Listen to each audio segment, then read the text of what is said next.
সুপ্রিয় দর্শক, আমি তাজওয়ার মাহমুদ স্বাগত জানাচ্ছি আজকের সম্পাদকীয়তে। জাতীয় ঐক্যমত্য কমিশন ও রাজনৈতিক নেতাদের সঙ্গে গোলটেবিল আলোচনা করেছেন জাতিসংঘের মহাসচিব অ্যান্তোনিও গুতেরেস। সেখানে উঠে আসে গণহত্যার বিচার, সংস্কার ও নির্বাচন প্রসঙ্গ। বেরিয়ে বিএনপি মহাসচিব বলেন, নির্বাচন কেন্দ্রিক সংস্কার শেষে দ্রুত নির্বাচন প্রয়োজন, বাড়তি সংস্কার হবে সংসদের মাধ্যমে। এনসিপি আহ্বায়ক নাহিদ ইসলাম বলেছেন, সংস্কারের মৌলিক ভিত্তি এই সরকারের আমলেই করতে হবে, সংস্কার ছাড়া নির্বাচন কাজে দেবে না। বৈঠকে অংশগ্রহণকারীদের বরাতে জানা যায়, আগামী নির্বাচন পৃথিবীতে নজির সৃষ্টি করবে বলে আশা করছেন জাতিসংঘের মহাসচিব। প্রাসঙ্গিক বিষয় নিয়ে আজকের সম্পাদকীয় বাংলাদেশের রাজনীতিতে জাতিসংঘ। আর এ নিয়ে আলোচনার জন্য স্টুডিওতে উপস্থিত আছেন মাসুদ কামাল, সিনিয়র সাংবাদিক, এবং সারোয়ার তুষার, যুগ্ম আহ্বায়ক, জাতীয় নাগরিক পার্টি। দুঃখিত দর্শক, আপনারাও এই আলোচনায় অংশ নিতে পারেন। এজন্য আপনাদের ফোন করতে হবে টেলিভিশনে দেখানো নাম্বারে, এছাড়া ফেসবুকের মাধ্যমে আপনাদের মন্তব্য পাঠাতে পারেন আমাদেরকে। আলোচনার শুরুতে জানিয়ে দেব এখনকার প্রধান শিরোনামগুলো। জাতিসংঘ মহাসচিবের সঙ্গে বৈঠকে সংস্কার, ভোট ও বিচার নিয়ে আলোচনা দলগুলোর। নজিরবিহীন নির্বাচনে গণতান্ত্রিক সরকারে ফেরার আশা গুতেরেসের, জানালেন নেতারা। সংলাপের মাধ্যমে বাংলাদেশের শান্তি ও স্থিতিশীলতা ফেরাতে সহযোগিতায় প্রস্তুত জাতিসংঘ। রোহিঙ্গা সংকট কাটাতে পাশে থাকার অঙ্গীকার মহাসচিবের, অর্থ সহায়তার তাগিদ। নির্বাচন না দিয়ে অন্তর্বর্তী সরকার কোনোভাবেই ক্ষমতায় টিকে থাকতে পারবে না, হুঁশিয়ারি বিএনপি নেতাদের। সংস্কারের জন্য যৌক্তিক সময় দিতে চায় জামায়াত।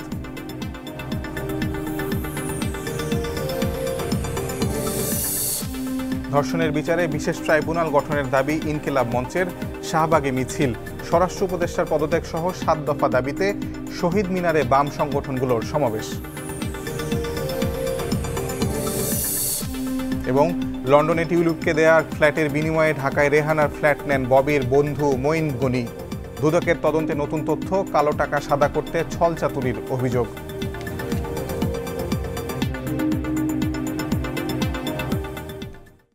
আমরা আলোচনায় আসি। প্রথমে সারোয়ার তুষার, জাতীয় নাগরিক পার্টির যুগ্ম আহ্বায়ক, আপনার কাছে প্রথম প্রশ্নটি করতে চাই। সেটি হলো যে, আপনাদের দলের যিনি আহ্বায়ক আছেন নাহিদ ইসলাম, তিনি জাতিসংঘের মহাসচিবের সঙ্গে যে গোল টেবিল বৈঠকটি হয়েছিল রাজনৈতিক দলের নেতাদের সঙ্গে, সেই বৈঠককে শেষে বেরিয়ে গণমাধ্যমে বলেছেন যে সংস্কারের মৌলিক ভিত্তি এই সরকারের আমলেই তৈরি করতে হবে, সংস্কার ছাড়া নির্বাচন কাজে দেবে না। মৌলিক ভিত্তি বলতে আসলে উনি কি বুঝিয়েছেন, যে সংস্কারের কোন মৌলিক ভিত্তির কথা বলছিলেন? এতদিন তো আমরা শুনছিলাম যে সংস্কার করে তারপর নির্বাচন করতে হবে। মৌলিক ভিত্তিকে নতুন কোনো সংযোজন কিনা আপনাদের? আপনাকে ধন্যবাদ এবং মাসুদ ভাইকে শুভেচ্ছা। মানে আগে আমরা যেটা বলে এসেছি, আজকের কথা সে কোনো আলাদা কিছু না, একই কথা। আমরা বারবার বলেছি যে সংস্কার ছাড়া, কথাটার মূল অর্থ হচ্ছে যে এমন কিছু সংস্কার এখন করতে হবে, এই সরকারকে করতে হবে, এবং এই সরকারের সেই ম্যান্ডেট আছে যেই সংস্কারগুলোর উপর পরের বাংলাদেশ দাঁড়িয়ে থাকবে এবং নির্বাচনও হবে। আমরা বারবার বলেছি যে এই সংস্কারগুলো আসলে নির্বাচনী সংস্কার না, বরং নির্বাচন হচ্ছে সংস্কারের অনিবার্য আউটকাম। মানে আপনি সংস্কার করে আলটিমেটলি নির্বাচনের দিকেই যাবেন, এছাড়া অন্য কোনো অপশন, অন্য কোনো তরিকা বাংলাদেশে কাজ করবে না, আমরাও সেটা চাই না। ফলে উনি বলছেন যে এমন কিছু সংস্কার যেটা বাংলাদেশের ফাউন্ডেশনটা, মানে আমাদের রাষ্ট্র হিসেবে, নতুন রাষ্ট্র হিসেবে এটার ফাউন্ডেশনটা গড়ে দেবে, এবং যেগুলোর সাথে আসলে সংবিধান সম্পর্কিত না, যেই জিনিসগুলো এই সরকারই অধ্যাদেশের মধ্য দিয়ে করতে পারে, পরের সরকার সেগুলো হয়তো আইনে পরিণত করবে বা আইনি অনুমোদন দেবে। বাংলাদেশের ইতিহাসে অতীতে এই ধরনের উদাহরণ আছে। আমাদের কাছে যে স্প্রেডশিটটা কমিশন দিয়েছে, সেখানেও কিন্তু অনেকগুলো যে অপশন, তার মধ্যে আছে যে নির্বাচনের আগে অধ্যাদেশ, নির্বাচিত সরকারের মাধ্যমে, গণপরিষদ কাম পার্লামেন্টের মাধ্যমে, গণভোটের মাধ্যমে, নির্বাচনকালীন গণভোট, নির্বাচনের পরে গণভোট বা আগে গণভোট, এরকম অনেকগুলো 6টা অপশন তারা দিয়েছে। তো আমরা সেগুলো যাচাই বাছাই করেছি এবং করছি। তার মধ্যে অনেকগুলো জিনিস আমাদের কাছে মনে হয়েছে যে এগুলোর জন্য মানে পরের নির্বাচিত সরকার অপেক্ষা করার দরকার নেই। কারণ নির্বাচিত সরকারটা কি, আপনি আজকে আমি 2/3 পেলাম, সংসদে গেলাম, আমি তো আমার দলের একটা ইশতেহার থাকবে, সেই ইশতেহারের ভিত্তিতে আমি জিতে নির্বাচিত সরকার গঠন করছি, আমি সেটাই বাস্তবায়ন করব। ওয়ারেজ এখন যে সংস্কার নিয়ে আলোচনা হচ্ছে, 6টা সংস্কার কমিশনকে আপনি কাজ করালেন, তারা কাজ করলো, রিপোর্ট দিল, সেগুলো আবার কনসাইজ করে একটা জুলাই চার্টার হচ্ছে, এগুলো তো এখন ন্যাশনাল এজেন্ডা। শুধু ন্যাশনাল এজেন্ডা না, এটা এখন আমি বলবো এক অর্থে ইন্টারন্যাশনাল এজেন্ডা। কারণ জাতিসংঘ, আপনি যে রিপোর্টটা, আপনার আজকের প্রোগ্রামে শিরোনাম বাংলাদেশের রাজনীতি জাতিসংঘ, বাংলাদেশের রাজনীতি জাতিসংঘ কিন্তু আজকে মহাসচিব আসার মধ্য দিয়ে জাতিসংঘ বাংলাদেশের রাজনীতিতে প্রবেশ করেছে, আমি সেটা বলবো না। তারা যে রিপোর্টটা দিয়েছিল, মানবাধিকার লঙ্ঘনের যে রিপোর্ট আওয়ামী লীগ আমলে, সেখানে আপনি যদি রেকমেন্ডেশনস পার্টটা দেখেন, সেখানে তারা বলছে বাংলাদেশে প্রোফাউন্ড রিফর্ম দরকার। তো প্রোফাউন্ড রিফর্ম আর এই নাহিদ ইসলামের মৌলিক সংস্কার কথা কিন্তু একই, মানে গভীর এমন সংস্কার করতে হবে, বা আমি অন্য ভাষায় বলতে পারি ইরিভার্সিবল সংস্কার, কিছু সংস্কার আপনাকে এমন করতে হবে যেগুলো পরে নির্বাচিত সরকার এসে উল্টে দিতে পারবে না, যে আমরা এটা মানি না, আমাদের কাছে 2/3 আছে, আমরা এটা মানি না।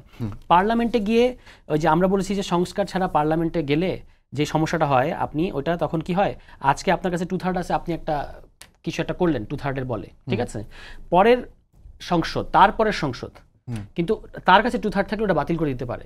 এটা হচ্ছে এটা ঘটেছে বাংলাদেশে। বিএনপি মহাসচিব আজকে যেটা বলেছেন যে মূলত নির্বাচন কেন্দ্রিক সংস্কারগুলো শেষ না, করে দ্রুত এইখানে তো নির্বাচন আমরা করতে বিএনপির হবে। সাথে বারবার ডিফার করছি যে তারা পুরো সংস্কার যজ্ঞটাকে তারা বলতে চাইছে এটা নির্বাচনী সংস্কার, নির্বাচন করার জন্য যেটুকু সংস্কার দরকার।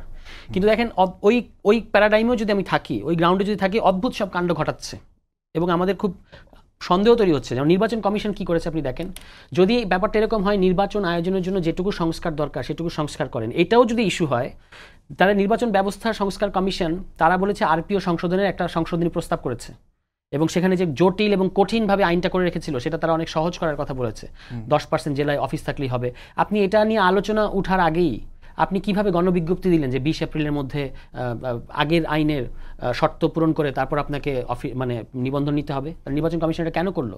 তাদের কোনো সিনক্রোনাইজেশন নাই এবং দেখা যাচ্ছে যে এটা আসলে আমরা যদি এখন যদি এই কথা তুলি যে আমরা 28 ফেব্রুয়ারি দল আত্মপ্রকাশ করার পরে নির্বাচন কমিশনের এই কাজটা করাটা আসলে পক্ষপাতমূলক এবং আমাদের প্রতি বিদ্বেষপূর্ণ। কেমন বলেন তো একটু? কারণ আপনি 28 ফেব্রুয়ারি একটা দল আপনি আগে তো করলেন না, এটা একটা দল নতুন আসলো এবং আপনি বুঝতেই পারছেন যে এই দলটাকে এটা ওই যে একটা ব্যাঙের ছাতা টাইপের দল না যে একটা আমি সংবাদ সম্মেলন করে একটা দল ঘোষণা করে দিলাম। এটা বাংলাদেশের অভ্যুত্থানকারী নেতৃত্বের মধ্যে দিয়ে গঠিত একটা দল এবং বিপুল সংখ্যক তরুণের এবং বাংলাদেশ অন্যান্য জনগোষ্ঠীর এটার প্রতি সমর্থন, নজর সবকিছু আছে।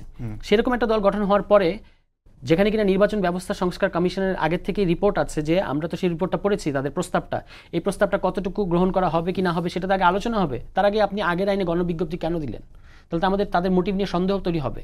তো এই জিনিসগুলো ঘটছে।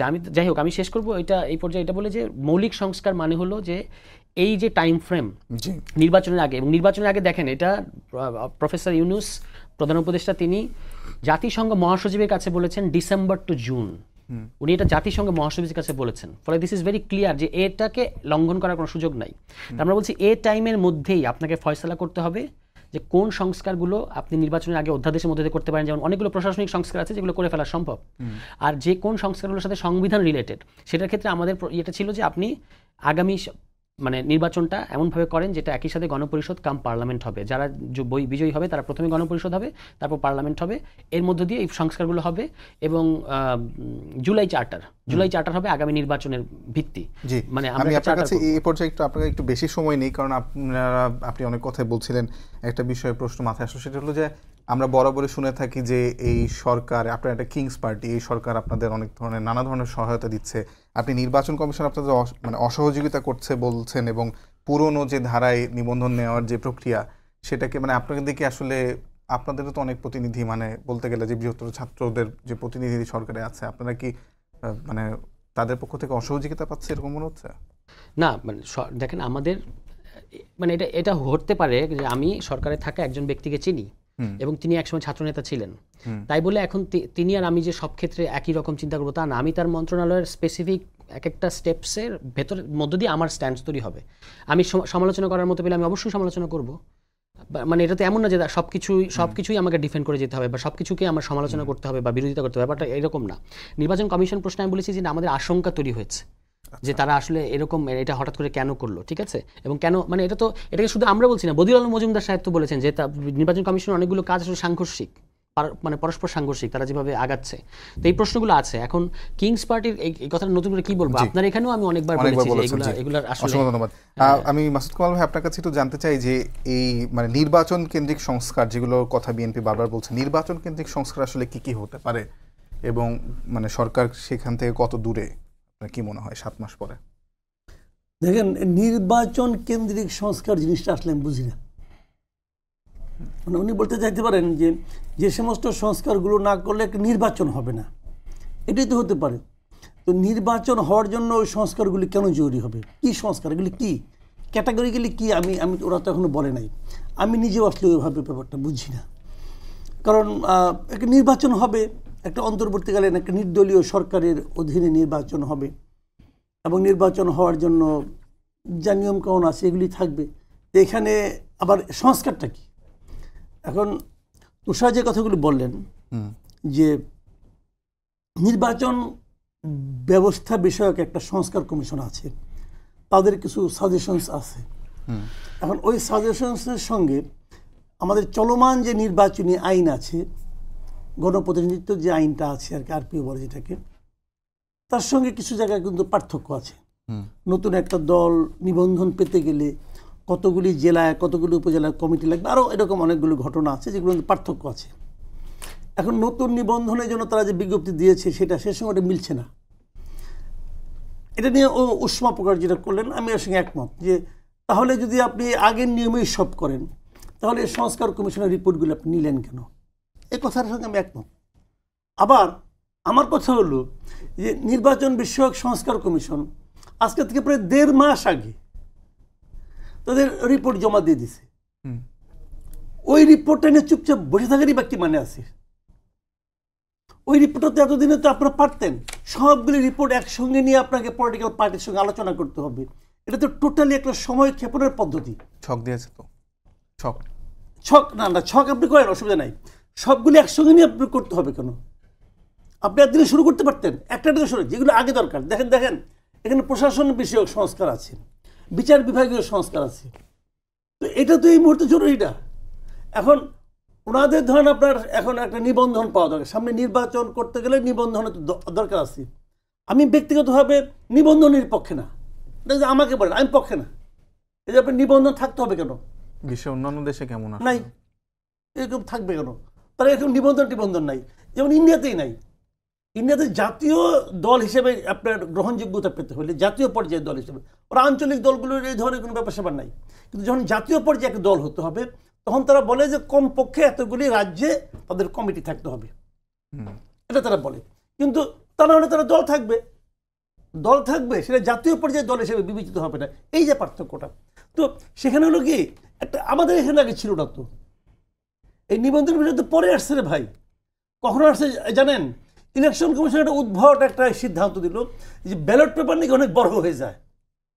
বললো যে নিবন্ধন না থাকলে ব্যালট পেপার অনেকেই আপনি করে মানে পার্টিসিপেট করে, অনেক দল হয়ে যায়, অনেকগুলি মার্কা দিতে হয়, ব্যালট পেপার অনেক বড় হয়ে যায়, যে কারণে নিবন্ধন থাকতে হবে। নিবন্ধিত দল হলে পরে 44টা নিবন্ধন, 49টা, আর 49টার জন্য এত বড় হবে, এর চেয়ে বড় হবে না। তো এইটা হলো একটা খোরা যুক্তি আমি মনে করি পার্সোনালি। একটা দল হতে পারে উনি ধরেন উনি একটা আসনও পাবেন না, ধরা যাক, তো আসন পাওয়ার সঙ্গে তো দল গড়ার কোনো সম্পর্ক নাই। ওনার একটা পলিটিক্যাল আইডিয়া আছে, সে আইডিয়া নিয়ে সে জনগণের সামনে যাবে, আপত্তিটা কোথায় আপনার? হয়তো কোনোদিনও উনি কোনো দল পাবেন না। আমাদের এখানে অনেক রাজনৈতিক দল আছে যে কোনোদিনই কোনো আসন পায় না, কিন্তু আছে তো অনেক পলিটিক্যাল পার্টি, আছে না? বড় বড় লিডার, বড় বড়, আমি একটা উদাহরণ দিয়ে বলি, এই যে জুনায়েদ সাকি, তাকে সবাই চিনে, তার দলকে অত লোক চিনে, তার চেয়ে একটু কম লোক চিনে, সে তো অনেকদিন ধরে ইলেকশনও করে, কোনোদিন তো একটা আসন পায় নাই। জামানত বাজেয়াপ্ত হয়েছে, আচ্ছা ওটা হোক, অসুবিধা নেই, আসন পায় নাই, কিন্তু আসন না পাওয়াটা কি প্রমাণ করে যে তার বক্তব্যগুলি অর্থহীন? তাতে প্রমাণ করে না। সে তো একটা আইডিয়া নিয়ে কাজ করছে, এই আইডিয়াটা হয়তো অনেকে ভালো লাগতে পারে, হয়তো একসময় দলটা আরো বড় হবে।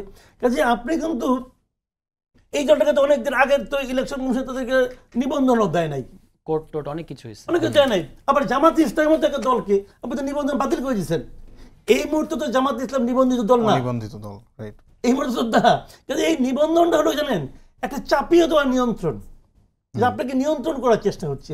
গণতন্ত্রের নিয়ন্ত্রণ কথা আমি পছন্দ করি না, এটা আমার বক্তব্য, এটা আমার বক্তব্য তো সবাইকে মানতে হবে তা বলছি না, কিন্তু যে কথাটা আমি বলছি যে তাহলে এই নিবন্ধনের জন্য ওই ব্যাপারটা সিদ্ধান্ত আগে হতে পারতো। আজকে থেকে 1.5-2 মাস আগে তারা কিন্তু একটা রিপোর্ট জমা দিচ্ছে, সেই রিপোর্টের নিয়ে আলোচনা করে একদিন আপনি সিদ্ধান্ত দিয়ে দিতে পারতেন। এদের বিজ্ঞপ্তি তারা দিতে পারতেন না। এখন এরা বিজ্ঞপ্তি কী কারণে দিল? এরা বিজ্ঞপ্তি দিল এই কারণে তাদের তো অগ্রসর হতে হবে। এখন এক্সিস্টিং যে লটা তাদের কাছে আছে, তারা কিন্তু ওই লয়ের আলোকেই কাজটা করবে। তাহলে আমি যদি দোষ দেই, দায়ী করি, কাকে দায়ী করব? আমি দায়ী করবো সরকারকে। এতদিন আগে পাওয়া একটা রিপোর্টে আপনি চুপচাপ বসে আছেন কেন? সেটা নাকি আসলে এমন করা দরকার ছিল যে একটা মানে প্রধান উপদেষ্টার পক্ষ থেকে একটা নির্বাহী আদেশ দেওয়া দরকার ছিল, সেই সংস্কার কমিশনগুলোর পক্ষ থেকে আসা নির্বাচন কেন্দ্রিক যে সংস্কারের সুপারিশগুলো আছে। নির্বাহী আদেশ কি করে দিবেন? উনি নির্বাহী আদেশ দিলে পরে সংস্কার কমিশনের রিপোর্টের কি মূল্য আছে? জি, তাহলে তো কিছু না, নির্বাচন কমিশন তাহলে একটা আইনকে ফলো করতে হবে। রিপোর্টটা পাইলেন আমি বলছি যে ভাই নির্বাচন কমিশনকে একটা আইন ফলো করতে হবে, তাহলে তারা কোনটা ফলো করবে, কিভাবে? না, নির্বাচন কমিশন তাদের কাছে যে আইন আছে ওই পন্থই, তারা তো ওই আইনে বাইরে যাইতে পারবে না। জি, সেই বিচারে তারা যেটা করছে ঠিকই করছে। জি। বাট আমার কথা হলো কি, এই আইনটা এতদিনে তো আপনি একটা ফর্মুলেট করতে পারতেন, এতদিনে তো আপনি ওই প্রস্তাবগুলি নিয়ে বসতে পারতেন। যদি যেই দিন তাদের কাছে প্রস্তাবটা আসছে, যদি সকাল 10টায় আসে, উনি 11টা থেকে আইনটা নিয়ে আলোচনা শুরু করতে পারতেন। সময় ক্ষেপণ করা হচ্ছে, আমি বলতে চাচ্ছি এই সময় ক্ষেপণটা অপ্রয়োজনীয়। আপনি সঙ্গে সঙ্গে স্টার্ট করেন আপনার কাজটা না, একটা সব মিলে জাতীয় ঐক্যবদ্ধ কমিশন গঠন করতে হবে, সেই কমিশন 1.5-2 মাস বসে ঝিমাবে, ঝিমানোর পর আমি আবার টিক চিহ্ন করে ফরম্যাট করবো, কি করবো, তৈরি করবো, করে আবার পাঠাবো, আবার এদের সঙ্গে যোগাযোগ করার জন্য আরেক লোককে আমেরিকা থেকে আমদানি করতে হবে, তার দায়িত্ব হলো সমস্ত পলিটিক্যাল পার্টির সঙ্গে আলোচনা করা। এগুলোর জন্য কি অহেতুক সময় নষ্ট করা এবং আন্তরিকতার যে অভাব সেটাকে প্রাতিষ্ঠানিক রূপ দেওয়া। জি, অসংখ্য ধন্যবাদ। সারোয়ার তুষার, আপনিও কি মনে করেন কিনা যে আন্তরিকতার অভাব আছে সরকারের এবং মানে গাফিলতি কিছু কিছু জায়গায় আছে? এবং আরেকটা প্রশ্ন হচ্ছে যে আপনারা দীর্ঘদিন ধরে যে কথা বলছিলেন স্থানীয় সরকার নির্বাচনের আলোচনা, জাতিসংঘের সেই আলোচনায়, তো সেই মহাসচিবের সঙ্গে যে আলোচনা রাজনৈতিক দলগুলো করলো, সেখানে আমরা দেখলাম না কারো পক্ষ থেকেই আসলে স্থানীয় সরকার নির্বাচনের বিষয়ে কোনো আলোচনা হয়েছে। আসলে সেটাকে আর কতটুকু আর মানে মূল্য থাকলো আপনাদের যে দাবি সেটার? না, এক নম্বর কথা হচ্ছে আন্তরিকতার ঘাটতি আছে কিনা আমি জানি না বা বলবো না, তবে একটা সমন্বয়হীনতা অবশ্যই আছে। এবং জাতীয় ঐক্যমত্য কমিশন হয়েছে, তারা কাজ করছে। আবার একদিক থেকে তাদের যে যেমন ধরুন তারা একটা স্প্রেডশিট পাঠিয়েছে, অনেকগুলো স্প্রেডশিট, আমি নিজে ওগুলো অনেক ক্ষেত্রে দেখতেছি, তো আমি দেখছি অনেক, এগুলো যদি এক একটা নিয়ে কাজ করতে হয় একটু টাইম লাগবে। তাহলে এটা আরেকটু আগে পাঠানো উচিত ছিল এবং আমাদেরকে সময় দেওয়া উচিত ছিল। 1 সপ্তাহ সময় করে দিয়েছে। আমরা সংস্কার নিয়ে আন্তরিক হওয়ার পরে আমরা 1 সপ্তাহ টাইম লাইনটা করতে পারি নাই, মানে যেটা ফ্র্যাঙ্কলি যে আমরা ডেডলাইনটা মিট আপ করতে পারি না, আমরা তাদের কাছে সময় চেয়েছি। ফলে এইগুলো আছে, এটা সত্যি, মানে কাজকর্মগুলোর কোনো ক্ষেত্রে ধীরগতির এবং কোনো ক্ষেত্রে সমন্বয়হীনতা এগুলো সরকারের মধ্যে আছে কমিশনের কাজের ক্ষেত্রে। এখন এটা তাদেরকে ঠিক করতে হবে এবং মানে তাদের আমি এটা শুরু থেকে বলেছি যে বিএনপি তো নির্বাচনের রোডম্যাপ চায়, আমরা সংস্কার রোডম্যাপ চাই। তো সংস্কার রোডম্যাপ বলতে আমরা বুঝি যে আপনি বলবেন অমুক মাসে এটা হবে, অমুক মাসের অমুক ডেটের মধ্যে আপনারা জুলাই চার্টার পেয়ে যাবেন, পাবেনই, মানে যেভাবেই হোক পাবেনই। এইভাবে একটা যদি আমাদের কাছে ইয়েটা দিত তাহলে ভালো হতো আর কি, মানে আমাদের জন্য সুবিধা হতো এবং তখন কিন্তু নির্বাচন নিয়ে আর অস্পষ্টতা থাকতো না। এখন যে অস্পষ্টতা আছে, তখন আপনি বুঝতে পারতেন যে জুলাই চার্টারের এই সময় পাইছি, তাহলে জুলাই চার্টারটা আমি ওর মধ্যে বাস্তবায়ন করবো, অমুক টাইমে ইলেকশন হয়ে যাবে। এটা হচ্ছে। আর স্থানীয় সরকার নির্বাচন যেটা, এটা আমরা মানে দেখেন, একটা দাবি আপনি যদি বাস্তবায়ন করতে নাও পারেন তাহলে দাবিটা অর্থহীন হয়ে যায় না। আমরা দাবি জানিয়েছি এবং এটা জনগণ তো বিভিন্ন জরিপে দেখা গেছে, জনগণ বলতেছে যে এটা করা যেতে পারে স্থানীয় সরকার নির্বাচন। এবং আমরা কিন্তু বলেছিলাম যে আপনি গুচ্ছ কিছু জায়গায় আগে দিয়ে দেখেন, হ্যাঁ, যে স্থানীয় সরকারটা হতে পারে। এখন এটা বিএনপি যারা যেহেতু সবচেয়ে বড় দল এবং তাদের অনেক বড় সাংগঠনিক শক্তি আছে, তারা যে ভাষায় কথা বলেছে আমার ধারণা সরকার একটু ভরকে গেছে। আমরা তো এটা অনেক আগে থেকে দেখতে পাচ্ছি যে বিএনপি একটা কিছু না বললে সরকার পেছনে সরে আসে। প্রোক্লেমেশন আমাদের কাছে জ্বলন্ত উদাহরণ, প্রোক্লেমেশন সরকার নিজে কবুল বলার পরেও তো প্রোক্লেমেশনটা হচ্ছে না। তাহলে আপনি কবুল বললেন কেন যদি আপনি এটা না করবেন? ঠিক আছে, এখন মোটামুটি কনফার্ম হচ্ছে না কেন আমি জানি না, হচ্ছে না কিনা। তো এক রকমের চার্টারটা এক ধরনের প্রোক্লেমেশনই, মানে আমার দাবি হচ্ছে যে, বা আমরা হয়তো দলের দিক থেকে এটা বলতে পারি সামনে, যে চার্টারে তো আপনি একটা প্রেক্ষাপট লিখবেন, সেখানে এটাকে একটা প্রোক্লেমেশনের মতো করেন, মানে ওটারই একটা পূর্ণাঙ্গ রূপ। তো হয়তো সরকার সেদিকে বেশি নজর দিয়েছে বলে প্রোক্লেমেশন, কিন্তু আপনি কিন্তু ওয়াদা করেছেন আপনার কোনো না কোনো ফর্মে প্রোক্লেমেশনটা করা উচিত। বিএনপি যেটা করেছে যে একদম এই ভাষায় কথা বলেছে, আমরা বাধা দেব, স্থানীয় সরকার নির্বাচন হলে আমরা বাধা দেব, এই ধরনের কথা যখন বলেছে তখন এই সরকার যেহেতু দুর্বল, সে হয়তো ভরকে গেছে। কিন্তু তাই বলে যে স্থানীয় সরকারের ন্যায্যতা এখন হওয়ার যে প্রয়োজনীয়তা, এটা কিন্তু দূর হয় না সমাজে। এবং সবখানে আপনি দেখেন এখনো সে দাবি উত্থাপন করে, আমাদের দাবি তো এখনো আছে এবং এটা আলটিমেটলি কি হবে শেষ সিদ্ধান্ত কিন্তু জনগণ নেবে। এখন দেখেন, গণ অভ্যুত্থানের সময় জনগণ রাস্তায় নেমে এসেছে, দাবি আদায় করে নিয়েছে। এখন জনগণ রাস্তায় প্রতিদিন নামছে না বলে মব হচ্ছে অনেক জায়গায়, কিন্তু জনগণ বড় আকারে রাজনৈতিকভাবে নামছে না বলে আপনি এটা মনে করার কোনো কারণ নাই যে জনগণ এগুলোকে মানে ঠিকভাবে নোটিস করছে না। নোটিস যে করছে, এটা প্রমাণ আপনি পাবেন ইলেকশনে কি হবে, যে জরিপ করে দেখা যাচ্ছে এত বড় দল বিএনপি যারা ইলেকশনে যাওয়ার জন্য একেবারে রেডি, তারা ওই জরিপে 10,000 লোক জরিপে অংশ নিয়েছে, তার মধ্যে অনলি 17% ডিসাইসিভলি বলছে যে আমরা বিএনপিকে ভোট দেব। বাকি 38% বলেছে যে আমরা এখনো সিদ্ধান্ত নিয়ে নিই। 62% সিদ্ধান্ত নিয়েছে, তার মধ্যে 34% বলছে বলবো না এখন কার ব্যাপারে সিদ্ধান্ত নিয়েছি। তাহলে জামাত হলো 12%, বিএনপি হচ্ছে 17%, আর সেদিনকার জন্ম নেওয়া দল এনসিপি 5%। এটা হচ্ছে এখনকার অবস্থা। ফলে শেষ পর্যন্ত কিন্তু বলতেছে যে ইলেকশনে আমি এই পর্যায়ে আপনার একটা মানে আপনি কিছুদিন আগে একটি মানে সমাবেশে বক্তব্য দিয়েছিলেন, সম্ভবত যারা মানে রিটায়ার্ড যারা আর্মি অফিসার আছে তাদের সঙ্গে একটি সমাবেশে বক্তব্য দিয়েছিলেন, হঠাৎ করে মনে পড়লো সেখানে আপনি বলেছিলেন যে শ্রীলঙ্কার মতো হয়ে যেতে পারে যেখানে নতুন দলে সে এটা আমি সর্বত্র বলছি, এটা এখন অত্যুক্তি মনে হতে পারে, কিন্তু আমি যা আবহ দেখতে পাচ্ছি, এবং এই জরিপটা কিন্তু আপনি যদি in terms of demographic shift কোথা থেকে তারা সংগ্রহ করেছে, এবং এটা ডোর টু ডোর গেছে, 77% পার্টিসিপেন্ট রুরাল, খুব মেথোডোলজিক্যালি খুব সাউন্ড একটা এবং স্যাম্পল সাইজ হিসেবে এটা অনেক বড়, 10,000 লোক নিয়ে করা মানে আরও জরিপ হবে বাংলাদেশে নির্বাচনকে কেন্দ্র করে। কিন্তু ওখানে দেখে আমার কাছে মনে হয়েছে যে তার মানে আমি যে আকবরিয়া কথাটা বলছিলাম, অনেকগুলো জায়গায় আমি এই কথাটা বলেছি যে শ্রীলঙ্কার মতো ঘটনা এখানে ঘটতে পারে, কেউ জানে না কি ঘটবে কি ঘটবে না। আমি মনে করি আমাদেরকে দেখাতে হবে যে আমরা দায়িত্বশীল, we are ready to take over, যদি জনগণ আমাদেরকে সে দায়িত্ব দেয়। সেটা হলো আমাদের সংগঠনের অভ্যন্তরীণ বিষয় বা সংগঠনের নিজস্ব শক্তিমত্তা প্রস্তুতির বিষয়। কিন্তু এখানে ইলেকশনের ব্যাপারে ওই যে ওই মুখ দলের 30%, তমুক দলের 25%, এগুলো যে বাঁধা ধরা আমরা বলি, সেরকম ঘটতে যাচ্ছে না এবার। মানে সব পুরো আপনি এই জরিপটা থেকেই বিচার করতে পারবেন যে টোটাল 59% ভোটার এখনো হচ্ছে আপনার মানে সুইং ভোটার, তারা শেষ মুহূর্তে সিদ্ধান্ত নেবে, এবং তার মধ্যে নারীরা হলো 35%, জেনজি যাদেরকে বলা হচ্ছে বয়স 28-এর মধ্যে, এই ভোটার হচ্ছে 35%, মানে যারা এখনো সিদ্ধান্ত নেয় নাই। তারপর হচ্ছে আপনার মিলেনিয়াল যাদের বলা হয়, বয়স 29 থেকে 45, এদের মধ্যে একটা বিপুল অংশ জীবনে প্রথমবার ভোট দেবে এবার, যেমন আমি নিজে এর মধ্যে পড়বো, ঠিক আছে। আমার ভোটাধিকার আগেও ছিল, মানে লাস্ট ইলেকশনে, কিন্তু আমরা তো ভোট দিতে পারিনি। সুতরাং এই ভোটারদের মাইন্ডসেটটা কিন্তু কেউ জানে না। আর এই জরিপটা হচ্ছে আপনার এই এনসিপি আত্মপ্রকাশ করার আগে, তখন আপনার কাছে শুধু এইটুকু ইনফরমেশন ছিল যে একটা স্টুডেন্ট লেড পার্টি আসতে যাচ্ছে, কিন্তু আপনি চেয়ে বেশি কিছু জানতেন না। সেটা মাথায় রেখে আপনি জরিপে অংশ নিয়েছেন, ফলে অনেক ইন্টারেস্টিং জিনিস কিন্তু সামনে আছে, ঠিক আছে। সেগুলো আমি বলছি যে মানে আপনার কাছে তার মানে লজিক্যালি যদি বলি, এই জরিপটাকে যদি আমরা একটা ভিত্তি ধরি, 17% ম্যান্ডেট আছে। এই 17% ম্যান্ডেট নিয়ে আপনি শুধুমাত্র আপনার বড় সাংগঠনিক আছে, মানে শক্তি আছে, এটার ভিত্তিতে আপনি জোর করবেন, এটা হয় না আর কি। কারণ আমরা যদি জোর করি, তাহলে তো আমরা যদি জোর করা শুরু করি, তাহলে একটা দেশের মধ্যে একটা বাজে পরিস্থিতি তৈরি হবে, সেটা তো আমরা চাই না। জি, আমরা জরিপের কথা অনেক সময় শুনি নির্বাচন কেন্দ্রিক। আমরা যুক্তরাষ্ট্রের নির্বাচনে এবারও জরিপ দেখেছিলাম, কিন্তু সেটা বাস্তবায়িত হয়নি। বরং হচ্ছে যে আমরা একটু মাসুদ কামাল ভাইয়ের কাছে শুনতে চাই যে সারওয়ার তুষার সম্প্রতি একটি ইভেন্টে বলেছিলেন, আমি যদি একদম কোট করি, যে বাংলাদেশের অবস্থা শ্রীলঙ্কার মতো হতে পারে, কিছু কিছু দল মনে করছে তারা এখনই ক্ষমতায় চলে এসেছে, এবং বড় দুটি দলকে পাশ কাটিয়ে শ্রীলঙ্কায় যেমন একটি ছোট দল ক্ষমতা এসেছে, বাংলাদেশও তেমন ঘটতে পারে। আমি যদি ভুল না করে থাকি, সারওয়ার তুষার এই কথাটাই বলেছিলেন। আপনার চারপাশে যেটা দেখা সাংবাদিকতার অভিজ্ঞতা, সেটা দেখে আপনি এরকম মনে করেন কিনা?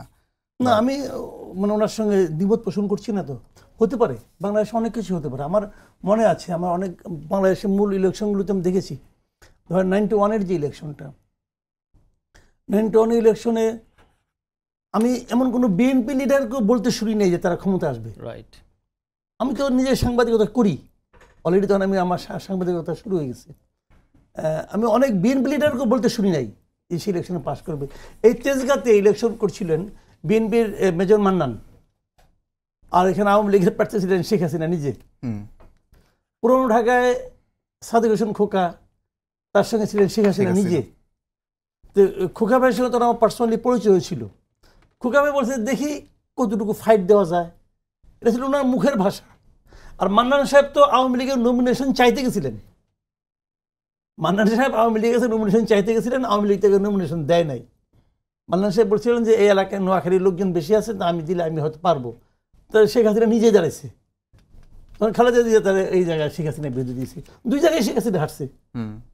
শেখ হাসিনাকে জীবনে চিন্তা করছিল হারবেন উনি, টুঙ্গিপাড়ায় না দেখা উনি গেছিল। তো এখন বিষয়টা কি, যে এটা আপনি আগে বলতে পারেন নির্বাচন অনেক কিছু হয়, প্রিডিকশন করা যায় না। আওয়ামী লীগ তো চিন্তা করছিল যে কে কোন মানে পোর্টফোলিও নিবে, এটা নিয়ে তাদের গবেষণা শুরু হয়ে গেছিল। তারপরে না পেরে বললো যে সূক্ষ্ম কারচুপি হয়েছে।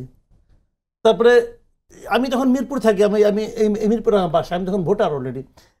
মিরপুরের বাসা, ওখানে ডক্টর কামাল হোসেন দাঁড়াইছিলেন, তার বিরুদ্ধে দাঁড়াইছিলেন হারুন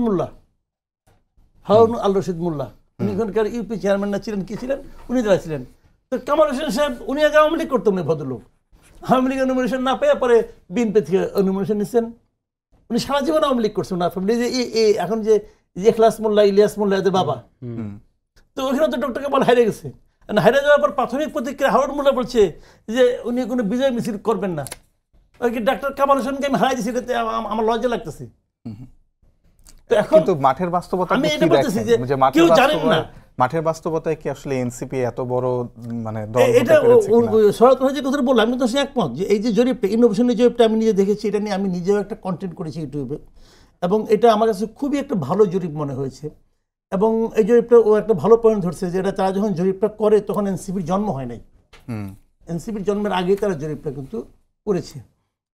সে কারণে মানুষের মানে বক্তব্যটাও তো ওইভাবে আসবে না। এটা একটা আশাবাদের জায়গা কিন্তু, কারণ ওনারা তো একটা পলিটিক্যাল পার্টি করতেছেন।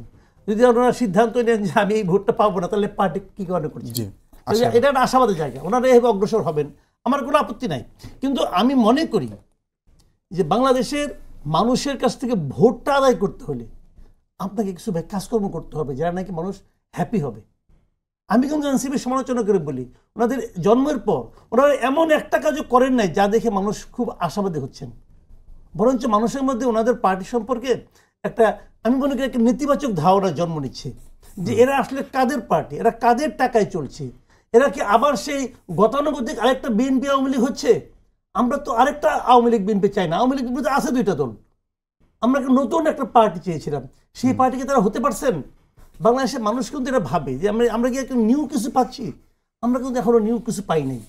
সেই জায়গাটা যদি ওনারা পূরণ করতে পারেন, হতে পারে অনেক কিছুই, আর যদি পূরণ করতে না পারেন তাহলে ফল অবধারিত।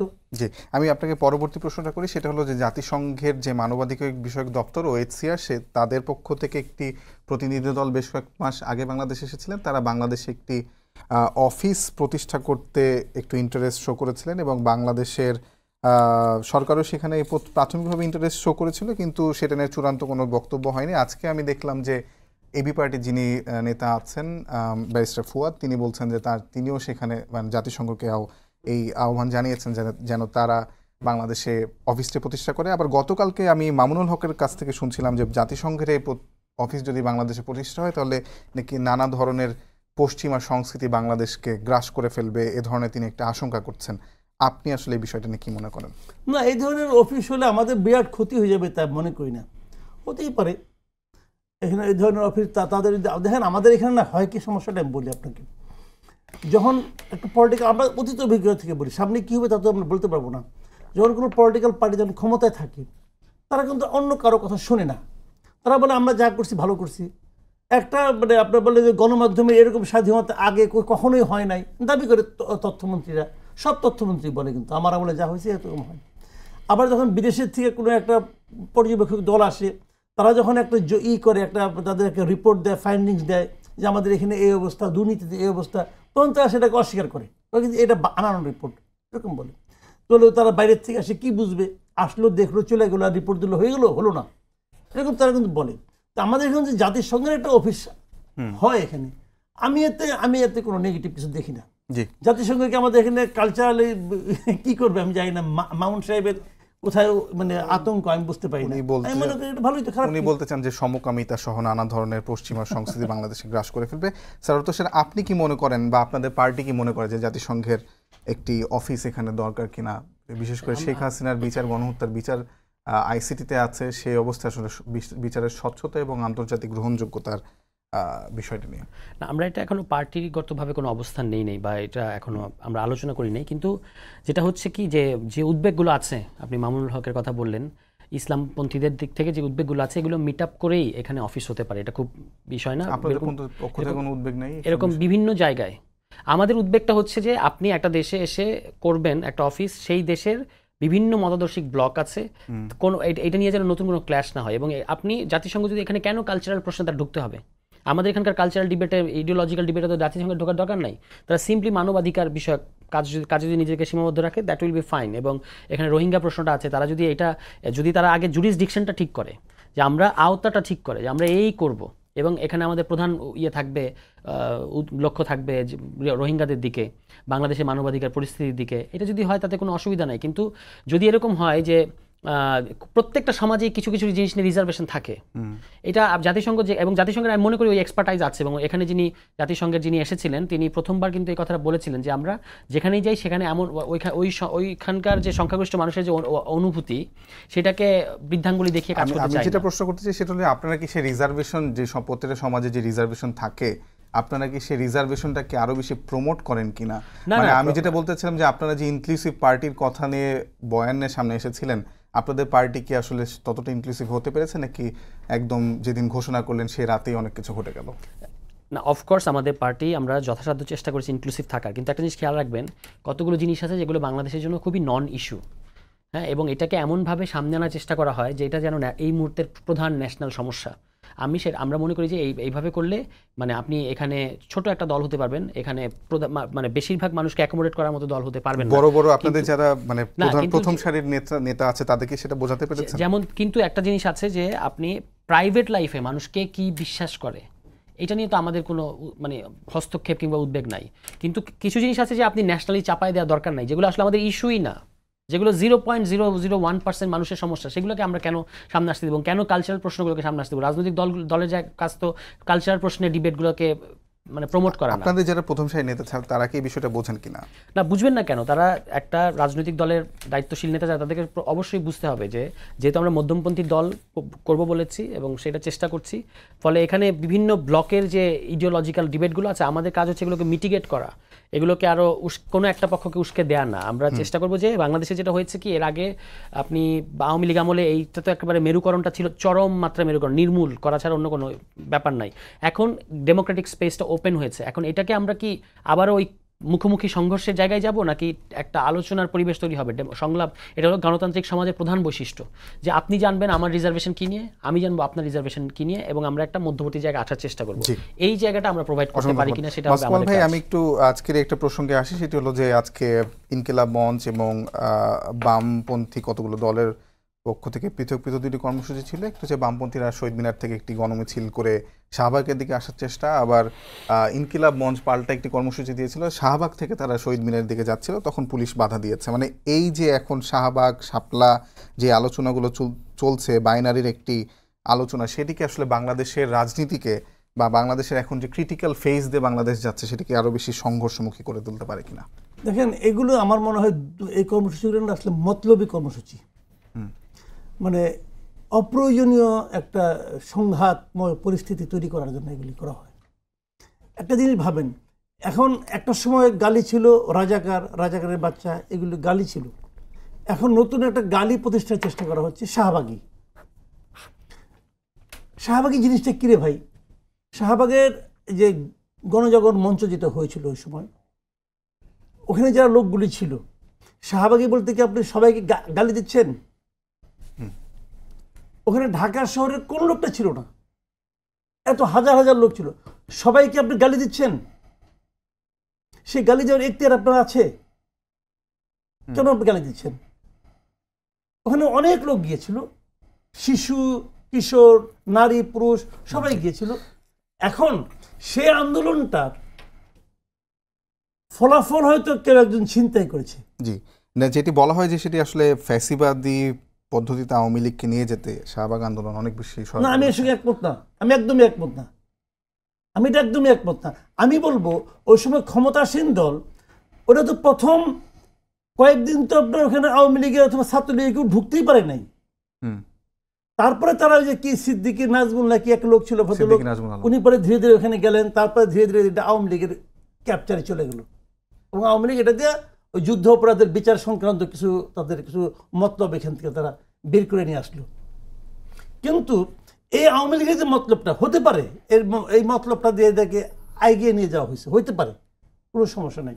কিন্তু তাদের যে আবেগ অনুভূতিগুলি ছিল, যারা এখন উপস্থিত ছিল, যে কারণে যুদ্ধ অপরাধীদের বিচারের যে দাবিটা ছিল, যে দাবিতে ওখানে তারা হাজির হয়েছিল, এই আবেগ অর্থহীন।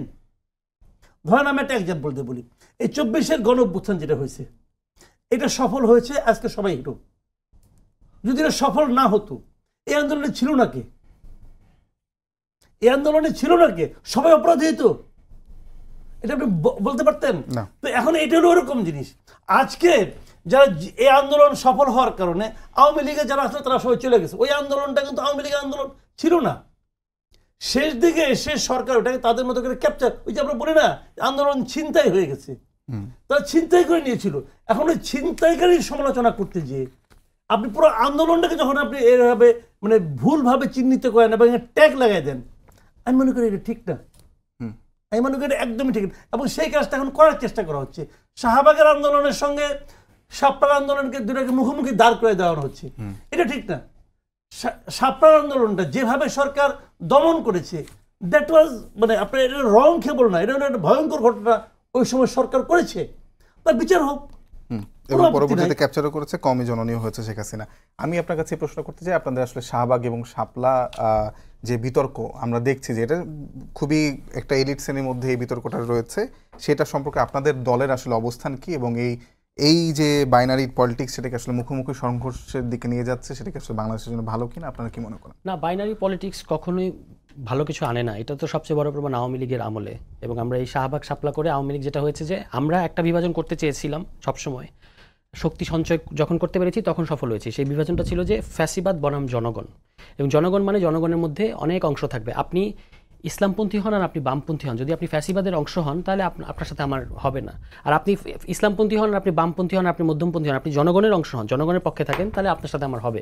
এটা ছিল আমাদের ব্যাপার। এবং এখন এই গণঅভ্যুত্থানের পরে, 24শে গণঅভ্যুত্থানের পরে আমরা মনে করি যে এই শাহবাগ শাপলার যে কালচারাল ফাইট, এটার বাস্তবতা অবজেক্টিভ কন্ডিশনটা ফুরিয়ে যাওয়ার কথা ছিল, কিন্তু তবু এটাকে অনেক সময় জোর করে আনা হচ্ছে, নানা দিক থেকে আনা হচ্ছে। কারণ হলো এটা অনেকগুলো জনসম্পৃক্ততা কতটুকু দেখেন? জনসম্পৃক্ততা কোথায় আপনি দেখেন? বাংলাদেশের মানুষকে আদৌ কি এগুলো নিয়ে ভাবছে? বাংলাদেশের মানুষের এখন প্রধান কনসার্ন হচ্ছে দৈনন্দিন সমস্যা, তাদের প্রতিদিনকার সমস্যাগুলো নিয়ে মানুষ ভাবতে চায়। এবং ওই যে রিপোর্টটা, যে জরিপটার কথা হচ্ছিল, ওখানেও কিন্তু মানুষ দুটো জিনিস এসছে, একটা হলো তার ডে টু ডে লাইফের প্রবলেম, একটা হলো তার স্ট্রাকচারাল রিফর্মের প্রশ্ন। দুটোর ক্ষেত্রে মানুষের অবস্থানটা অনেকটা এরকম ছিল যে যেটাতে সে দ্রুত ফলাফল পাবে, মানুষ ফলাফল দেখতে চায়। আমি স্ট্রাকচারাল রিফর্মের অনেকগুলো প্রতিশ্রুতি দিলাম, আলটিমেটলি হলো না, কিন্তু টাইম গেল অনেক, এটা মানুষ চায় না। মানুষ দেখবে যে আপনি যে চেঞ্জটা বা যে সিদ্ধান্তটা নিচ্ছেন, আজকে আমি বা আগামীকালকে আমি এটা কি বেনিফিট পাবো। এটা হলো বাংলাদেশের মানুষের, সংখ্যাগরিষ্ঠ মানুষের, মূলধারা মানুষের এটা হচ্ছে চাওয়া পাওয়া। কিন্তু ঢাকা শহরের মধ্যে ধরেন এরকম অনেকগুলো ব্লক থাকতে পারে, ছোট ছোট ব্লক, যারা এই ফাইটগুলো করে, এবং তাতে করে আমরা মনে করি যে এটা এখন করা উচিত ছিল না। এখন উচিত হচ্ছে বসে এগুলো নিয়ে আলাপ আলোচনা করার, বা নিজের বুদ্ধিভিত্তিক আলোচনা হতে পারে অনেকগুলো জিনিস। এবং আমরা কিন্তু প্রথমত এইগুলোর অসারতাটা বুদ্ধিভিত্তিকভাবে মোকাবেলা করেছিলাম আওয়ামী লীগ আমলে। তারপরে এটা রাজনৈতিকভাবে, যখনই রাজনৈতিক শক্তি বুঝতে পেরেছে যে এইটা হচ্ছে ব্যাপারটা হচ্ছে এরকম, তারা যখন এই বুদ্ধিভিত্তিক রসদটা গ্রহণ করেছে, তখন কিন্তু তারা সফল হয়েছে। এখনও কিন্তু আমরা বলছি যে আপনাকে একটা রাজনৈতিক জনগোষ্ঠী হয়ে উঠতে হবে, এবং বিভিন্ন পরস্পর বিরোধী মানে মতাদর্শিক ব্লক কিভাবে একটা জনগণ হিসেবে থাকবে, এটা তাদেরকে বের করতে হবে। ধন্যবাদ, অসংখ্য ধন্যবাদ আপনাদের দুজনকে। সবাইকে ধন্যবাদ জানিয়ে শেষ করছি আজকের সম্পাদকীয়। আগামীকাল আবারও দেখা হবে রাত 10টায়। দেখার আমন্ত্রণ রইল। শুভরাত্রি।